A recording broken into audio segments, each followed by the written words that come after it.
You're listening to the Boston Greeks podcast with Ari and Foti. They've been bringing Greek culture online since 1998, and now they're bringing you the best Greek guests Boston has to offer. So grab your kafedaki and join us. Hey everyone, welcome to another episode of the Boston Greeks podcast. I am Ari and I am here with my co-host Foti Stamos. How are you, Foti? I'm very well, and yourself, Ari? I'm doing pretty good. Traveling today, a little tired, but super excited for what we have in store tonight. Foti, why don't you, in your vast knowledge, tell us what's going on? Well, speaking of travels, Ari, we always have great journeys on these episodes because we bring so many interesting, and we always say this, interesting guests to the podcast. We always try to highlight Greeks, Greek Americans, Philhellenes that are in our local area that are doing amazing things. And this guest that's coming on to the show definitely is interesting. Not just interesting, but what he's doing is super cool, super fun, and something that we should definitely consider doing. Let's bring on to the show, and a friend of ours is too, because we've known him for many, many years, Chris Damianakos of Cashunt. Chris, thank you so much for joining us. It's a pleasure to have you. Welcome. Thank you. Thank you for having me, you guys. So, Chris, before we get into the juicy stuff, which is what you do, just give us a little brief history, like where you're from, where you grew up, just, a little bit, what church you went to, anything Greeks like to know. Yeah, sure. So, born and raised in Peabody boy, straightforward, first generation Greek, parents both obviously from Greece, but as far as roots in Kalamata, only child, pretty much wild imagination, as a lot of only children tend to have. And, that's pretty much it. Tend to go to Greece as much as I can each and every year. Try to kind of, my wife and I have one son, so we try to subject him to Greece culture and Greek culture. And thankfully, he enjoys it. So we tend to, instill that in him. So yeah, that's pretty much it. That's very important. It's something that we all as Greeks should be doing. So, Chris, let's kind of fast forward. Mm-hmm. First, just give us a brief description of Cashunt, and then let's go back to where you started, how you started, what inspired you, and all that stuff. So, what exactly is Cashunt? So, what Cashunt is, it's a 2-hour interactive scavenger hunt.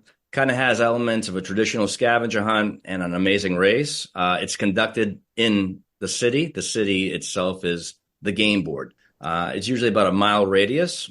We have it as far as in Boston's concerned, in a few locations. So historic Boston, Back Bay, and Harvard Square, and then in other locations outside of the city. What we do is we work with many different clientele. So it could be corporate, it could be schools, it could be organizations, it could be social games. And when I say social games, family, wedding parties. So it's a whole big gamut of things. And what we do, the games are private. You're not going against members of the public. And there you get all physical materials, premium materials, customized sometimes towards the clientele. And they're doing this wild and zany game where they are competing against each other, because we take the group and split into teams. And they're doing photo challenges, video challenges, things that are physically hidden around the area that teams need to go and find. And the interesting thing, which we'll talk about as far as the infancy of it, but the game has evolved through the past. We're celebrating 25 years this year. It started off with Polaroid cameras, then it moved over to digital cameras, then it moved over to Apple iTouches, and now we have an app, which now with the app, we're literally playing Oz behind the curtain. Because I can see everything that's coming in. And while they're playing, I'm like, all right, guys, you having a great time? Great. Here's 10 new challenges. So you're constantly competing against each other. Like I said, in general, when it comes to adults, they always like, what are we doing? What is this thing? And everyone's got a kid side and inside of them. So it's just pretty much, they compete against each other, have fun. We give out medals, and all the photographs and videos that they take, we send them back to the client pro bono. You're not buying photographs and videos, so they actually have a nice little, scrapbook of the locations, like certain locations we try to expose in the city and of their time. So that's pretty much the nuts and bolts. And Chris, you said it's a 2-hour interactive hunt. Mm-hmm. I'm assuming it's a 2-hour on foot, right? On foot, yeah. So we try to when we first started doing this game. And you're going to laugh because you're going to know there's a mutual guy that inspired the idea. But it used to be in different cities. So jump into a car, traditional, run around. But the thing is, obviously, as a business, that's a massive liability. So the scenario of it is keep it on foot and make it about a mile radius. Doesn't mean that they venture off that far, but it's more contained and a lot less of a liability in itself, So, yeah. It's not like Cannonball Run. Yeah. This seems, just hearing about it sounds like so much fun, but I could also kind of envision so many benefits for the different types of groups. Like a corporate would be like team building, right? Yeah. They have to like work together. They are going to laugh. They're going to see what the person's made up of with their analytical skills and trying to figure stuff out. Then, and so on and so forth. Is that something that you kind of knew was going to happen, or did that just grow organically with your idea? It grew organically. I'll be honest with you. It was something that I'm going to be honest with you, I didn't really quite believe in. You know what I mean? It was just kind of give you an idea how this came to play. No pun intended on that. It's just basically as a kid, I was always putting games together. You know what I mean? Got inspired by, games itself. When I was a little kid, I had my little, I don't know if I'm dating myself, like a Commodore 64. And then I used to make, with a friend of mine, Glenn Redman, we used to make 8-bit games. Wow. So we would take graphs and create the characters and, totally nerd out. And I was totally infatuated by Choose Your Adventure books. I don't know if you guys remember what those were. So I loved that idea. So at that time, we were learning a very basic version, which was DOS in regards to computer language.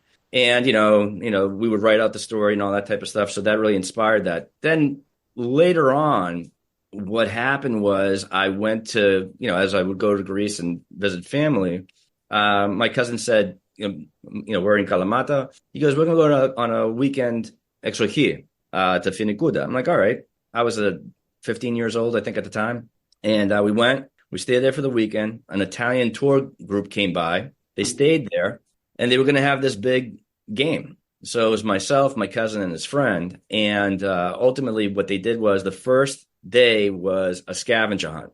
I never knew what a scavenger hunt was, but it was legit scavenger hunt. Pinamumpas mia gravata from a Horiati. Go get this. Go get that. And like, we're going to find, mind you, in July, someone with a gravata, right? So we're knocking on people's doors. I'm like, this is awesome. You know what I mean? Like legit scavenger hunt. And then after the next day, there was an obstacle course along it was like exochi, you know what I mean? So they were like, I remember our hotel rooms were little huts, you know what I mean? So they would have that. Loved the idea. Came back home the following year. Here in Peabody, there were 2 notorious scavenger hunts in the 80s and in the 90s. Now, one was called the Great Pumpkin Hunt. I mean, it was done by another person from a graduating class that graduated way before me, who could get the most pumpkins in 6 hours. So a lot of houses were raided and pumpkins were. So one of the local parks, I mean, there was a lot of arrests that night, I guess. It was in the Peabody News. And there was, pumpkins galore. There was another one that was a humongous scavenger hunt that did on Route 114. I know, Forty, you're familiar with Peabody. Ari, are you familiar with Peabody?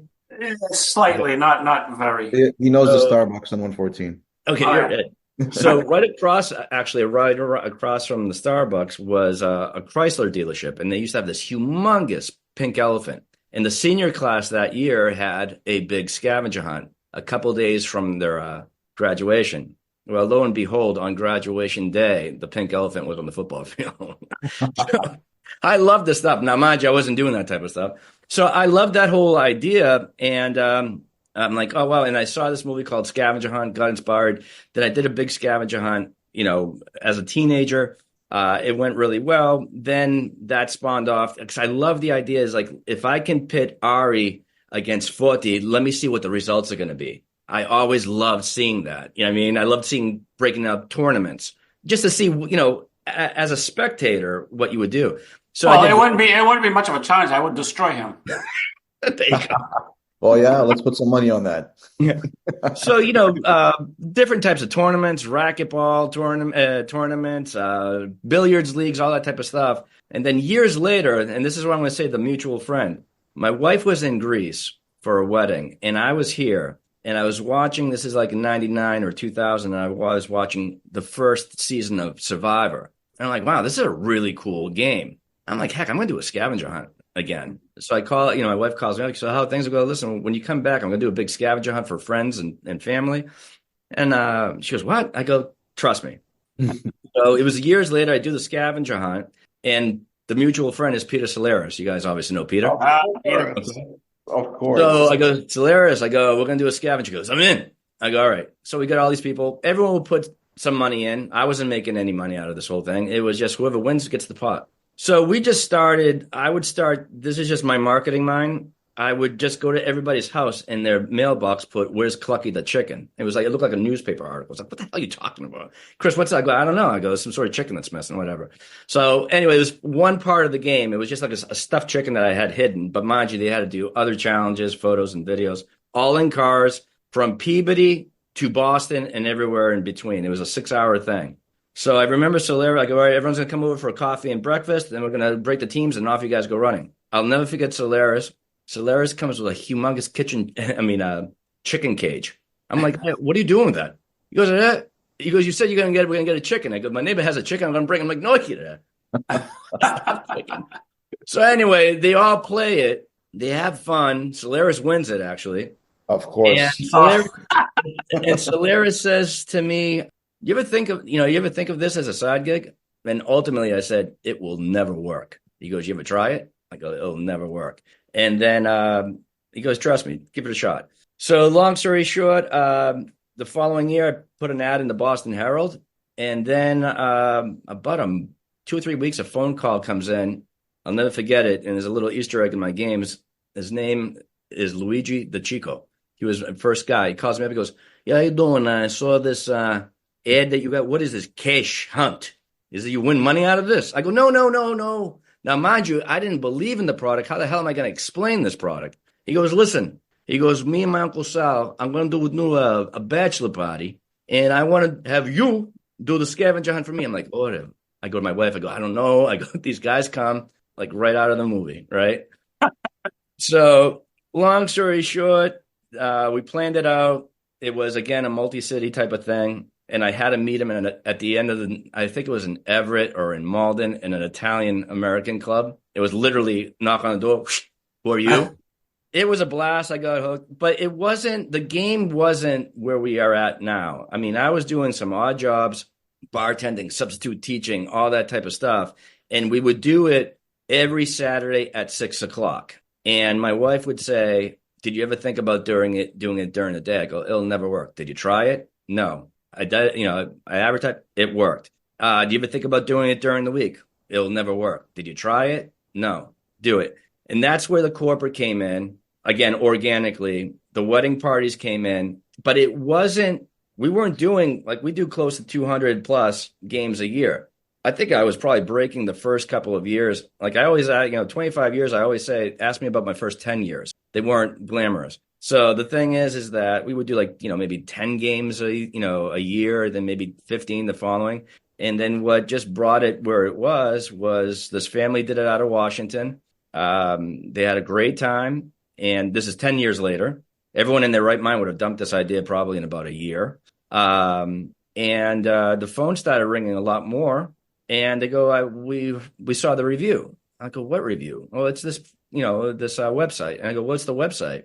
And it was TripAdvisor. And that was the beginning of TripAdvisor. And ever since then, then it just became a little bit more stronger. So it's, that's why I say anybody that in general, forget about Cashunt. It's like if someone tells me they got a crazy idea, I'm like, yeah. I go, look at what I do for a living. I go, there's no such thing as a crazy idea. And kids, especially now, I was just having this conversation this morning.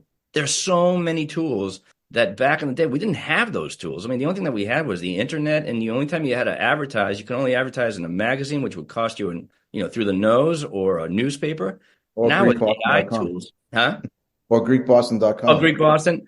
But now with AI tools and, again, like the cover of my game booklet looks like a comic book, but that is now AI generated, which I couldn't develop that type of artwork. I would have to probably hire somebody with hundreds, if not a couple of thousand, to develop something on a one shot, right? If you like it or not, this is what you're getting. But now it's like, so I tell kids, even my son, I'm saying like we're in the process of college, right now. I'm like, you have to go into that, there's so many tools. So that's how we landed where we are now. So we're grateful, humbled. That's amazing. What an amazing journey you just spoke of. Well, somebody like you deserves success because you saw it with the difficult beginnings. You saw it with like your own criticisms. You saw it with not making much in the beginning, and you stuck through. I'm a super believer in sticking with things because 99% of the time, if you stick with something and you really believe in it and you really enjoy it, it'll become successful. So you stuck through it, and now you deserve any and all success you have. I appreciate that. It's the thing is that when you're excited about what you're doing, it doesn't matter if you're doing it for a living or as a hobby. I always say my philosophy is start it off as a hobby. And if the hobby overlaps and it becomes your job, that's gravy. You know what I mean? But in essence, though, if you get up in the morning, I don't know who said this, but he had said, I'll tell you two things that someone told me. If you wake up every morning and everything feels like a Friday, then you know that you're enjoying what you're doing. You know what I mean? If you're enjoying what you're doing, you're not necessarily working, if that makes any sense. Oh, yeah. And the one thing that someone told me that I'll never forget, ever forget, there is a saying goes, it's the rule of 500. He goes, you treat a customer bad, it's going to get to 500 sets of ears. Now, this is pre-social, very, very quickly. If you treat someone really well, it's going to get to 500 sets of ears, but very slowly. It might take months, even years. So that's the one thing I'm really proud of in regards to our customers and our clientele, because we have a lot of repeats, is that we treat them well. So if they said, look, I promised you 10 people, but 8 people showed, or whatever, 20 people and 17, okay, no worries. I'm not going to charge you for them. Chris, it's pouring outside. Now, mind you, like this right now is a little bit off season, but like this past weekend, I did a game in the freezing cold, but I tell them, like, guys, I sound like the customer, not them. Yeah, it's kind of cold out. You sure you want to go be out there?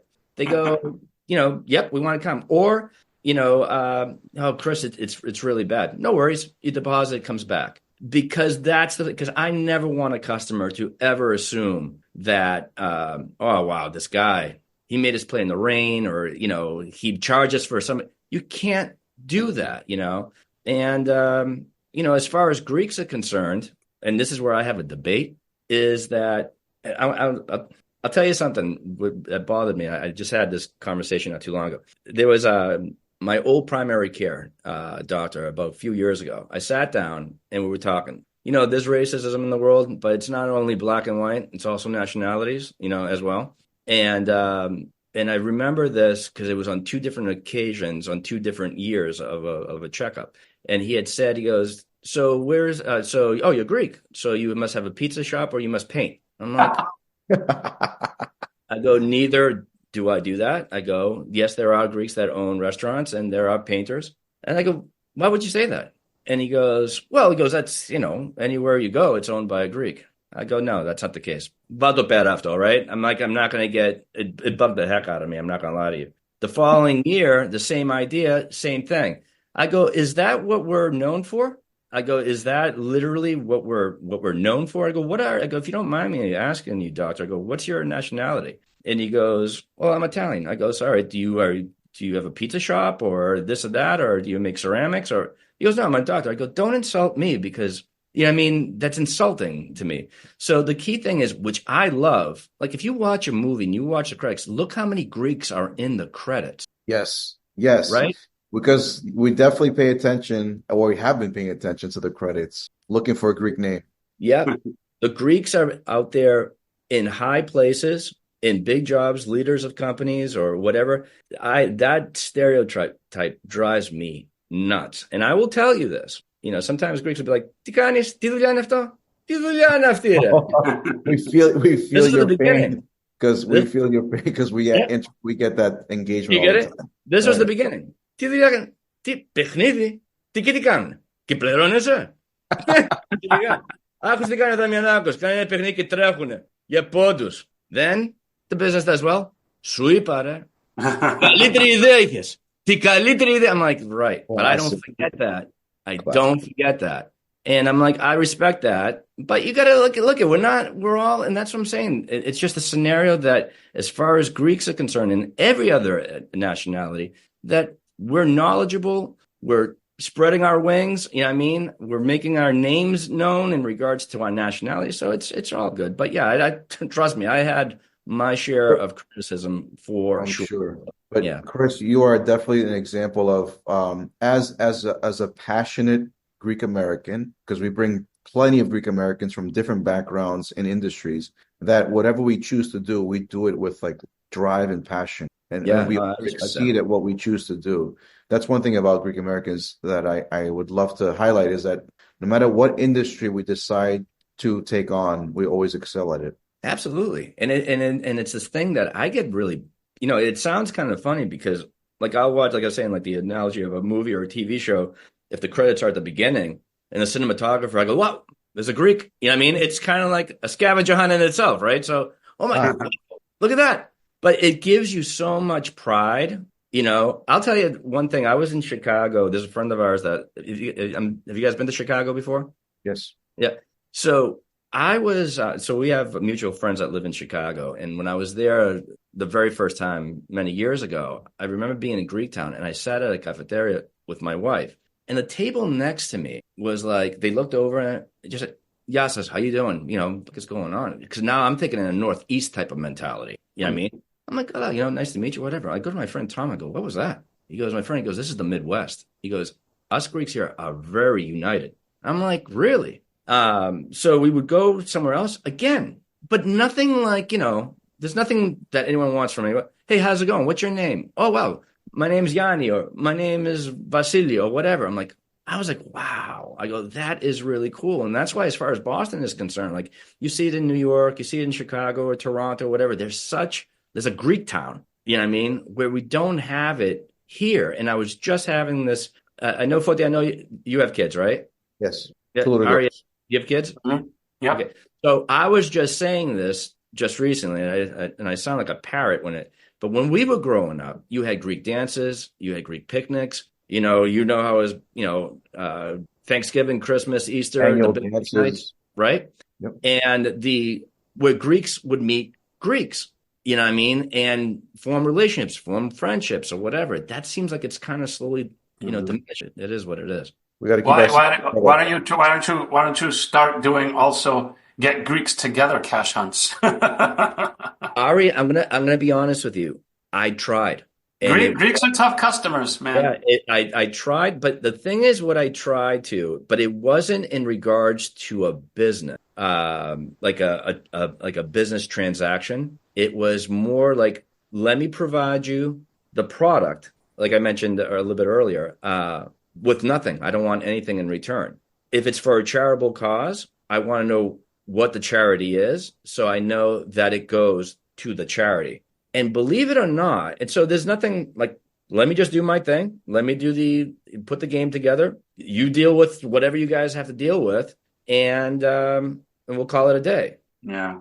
It was amazing. Like, all right. You know what I mean? It's there's some people that might say, well, I want this amount. There is no I want that. I just want it to know that it's going to such a charity, whatever. But, Well, the Greeks here are pretty interesting because one other example, just like you mentioned, we used to work with Eligible Greeks, the dating site for Greek people. Yeah. And, we had great success with it here in Boston. But the CEO of that company called me one day and he's like, our speed dating has been so successful for Greeks all around the country. He's like, we want to do one in Boston. And I was like, nope, you don't want to do one in Boston. He's like, no, we do. I'm like, I'm telling you, Boston's a little tricky. I don't know if people will show up for speed dating. And he's like, we've had so much success in Chicago in this and that and whatever. So I'm like, all right, if you believe in it, go for it. And he was like, the worst turnout they had for speed dating was Boston. I don't know what it is, but. Well, it's funny because, like, I when I was going to clubs, I was mostly going to the clubs early 90s. I kind of stopped going to the clubs later in the 90s, But I'll give you a great example. I went to see Economopoulos in Boston. I know he's coming back in May, in 2023. it was a Sunday night, classic Boston Sunday night. You're not really asking for too much. And he played to about, I want to say maybe 3/4 of the Roxy. Oh, I still call it the Roxy, whatever it's called now. And then I went to see him in whatever, it was like $1.50 a ticket, which is, I understand that's the going rate. I went to see him in Kalamata at the Yipido for €20. And I think he played to almost about 4,000, 5,000 people. And I said to my wife, I go, at the concert, and that was a legit stage show stadium concert, right?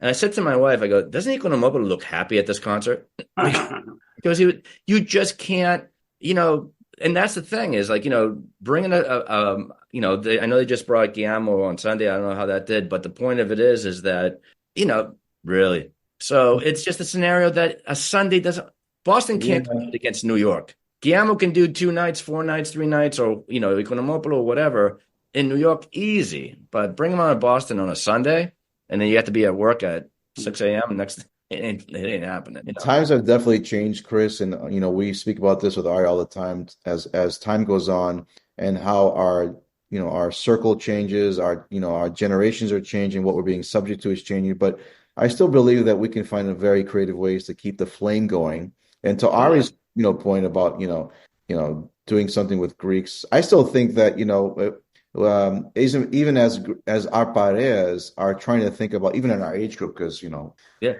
our 50s and beyond, we'll date ourselves, but we're always looking for things to do, and how do we get together? I think what you're doing is an excellent opportunity to get together as friends, as groups. And having said that, I was going to ask you, you do these services. Is there like a limited amount of people that can participate? Is there some sort of type of criteria or requirements to actually get involved in a hunt? So basically, we have our minimums. All our games are very family friendly, obviously. So our minimums could be as small as 6 to a group, or we can do a group which you've done 150, 200 people. Wow. So it doesn't really quite matter to us. Okay.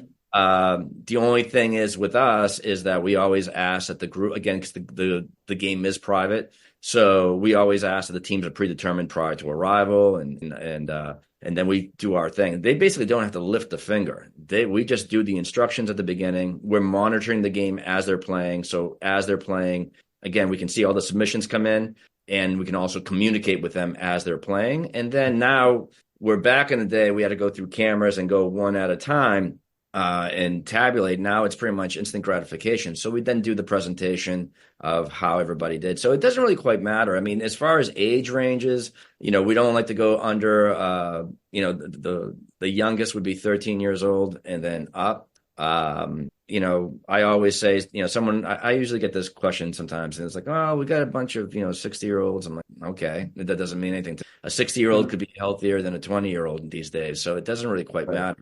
It's really, guys, it's a scenario to, Cashunt and other things that are like Cashunt is a scenario that it is social interaction, right? It is putting literally the phone, well, even though you're using an app, but you're putting the phone down and you are socializing, you are team building, you're laughing, you're just playing the game for 2 hours. And then in most cases, at the end of the event, because you're not seeing each other during the game, you might see each other in passing, but you are now conversing in regards to what you did. And, as far as a corporate environment, if we do like a conference that, people from all around come in for a conference and they don't know each other and from different languages and whatnot, it's an amazing icebreaker because no matter what, they have got to communicate and do these crazy things like, do a 10-second public aerobics class demonstration with members of the public, or, go find a member, put a rose in your mouth and do a tango with, and you're not doing anything derogatory. You're not doing anything offensive.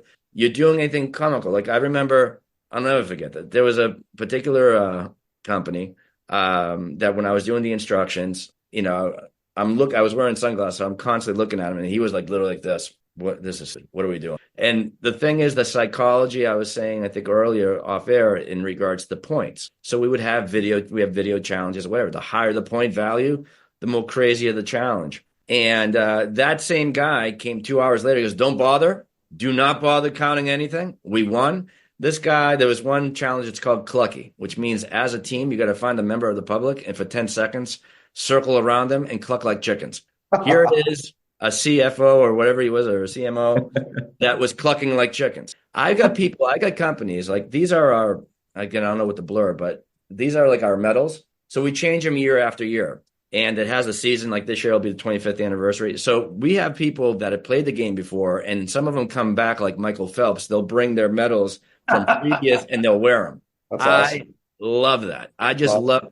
And then we'll do like experiments. Like I saw this 60 Minutes episode several years ago, which it was people were paying whatever. Some person in the medical field is therapeutic in regards just to laugh. It was like a laughing session. So I go, isn't that kind of funny? So I put it as a video challenge. I called it Laugh Therapy. Find a member of the public and for 10 seconds, loudly and proudly, just sit there and laugh at each other. So now the interesting thing was, here they are laughing. People that are passing by them are watching this take place. And for some bizarre reason, they're laughing at two people that, are doing that. Or if I have 2 games going on at the same time, which again, they're private, but I can do like Saturdays for the most part. You might have a game at 1 and then there's another game at 2. And I call it hunt or be hunted. If you're wearing a Cashunt badge and it's not from your initial group, hunt them down or have them hunt you down, take a group photograph and, for certain points. I've seen people that do not know each other from a hole in the wall from 2 separate games. And just because they just saw they're wearing Cashunt tags, we got to take a photograph with them from an opposing game. And it's such a kumbaya moment. They're like, hey, how's it going? We got to take a picture with you. We got to take a picture with you too. And it's just kind of like, it's just sometimes experiments that become challenges. And you kind of like say, let me see if they're actually going to do this. And they do it. And they're laughing about it. And they're talking about it. It's escapism 101. There's no other way of doing it. I love it. This is so cool. Like, it's really cool. Chris, obviously, I have so many questions, but, there's only so much time. But can you give us your website, your social media handles, anything you want the audience to know so they can contact you or learn more about Cashunt? Sure, absolutely. So our website is cashunt.com, which is CASHUNT, just one H in Cashunt. Obviously, we're on Instagram, the Cashunt, Facebook, TikTok. And Chris, so, even this is definitely the Boston Greeks podcast, local to the Boston area and beyond. But is Cashunt also available outside of these markets? Yeah. So we do have them out. So outside of Boston, we have, as far as New England, we have Portsmouth, Newport, and then we go down to Charleston, South Carolina, which is Charleston's a big month, like January is a big month for Charleston, Washington, D.C., New York. So those are different types of games in itself. Hence the app. Like here in New England, this is the only place that we will have a physical person in front of you. Those games are games that are prepackaged and sent to the client with a coordinator remotely on it. It used to be at one time we aligned ourselves with tour company, specifically Chicago, Charleston, South Carolina, and Philadelphia, and they would host it. But at that time we had digital cameras. The moment the app came about, the app really came about, quite honestly, guys, during COVID, because once COVID, first of all, we didn't even think we were going to, that was it. You know what I mean? But obviously we couldn't hand out cameras and all that type of stuff because we had to sanitize them all the time. And then someone said, "You think about ever doing an app?" And we thought about it. We worked with a third party, and then we developed our own. So with that, we could actually expand a lot more, keep the costs small, and do it that way. So now, we do it with like we just did one in Austin, Texas. A couple months ago. Did we do one together in Greece one time? So here's a funny thing. So my sister-in-law a couple of years ago. So my sister-in-law originally from here. She moved to Iraklio. This is pre-COVID, and she goes, "We want to do it here, but now, mind you, with no app, cameras, and all that." So I go, but here's the key thing. I go, as you guys know, it's all about hustle. There is no stopping. Yeah, I mean, you have to go talk to the cafes, go talk to the hotels, this, that, and the other. And the scenario of it, they got a booking right off the bat. It was a team building group of Germans, and I wasn't expecting that quick. but it was quick. Yeah, I mean, within about a week, I was like, wow. It came out really nice because I could see it. But the key thing about it is once that's done, you got to hustle more. So it took the foot off the brake a little bit, you know. Okay, so, okay.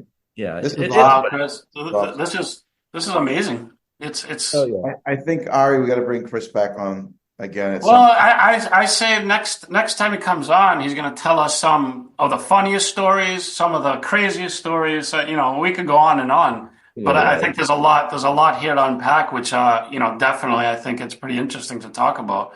But we do want to thank you, Chris, for taking the time out to be with us and to talk. And, it's awesome. A Greek American is doing something really cool. Everybody out there, you should support. You should check it out. You should book a Cashunt of your own. I mean, it's so much fun, and it's something different, and we're all about supporting Greeks supporting Greeks. So get out there and do that. And once again, Chris, we want to thank you for being on. Foti, thank you. And everybody out there watching and listening, thank you guys. Thank you, guys. We appreciate you. Thank you. And we'll see you all next time. Yes, us. Bye, guys.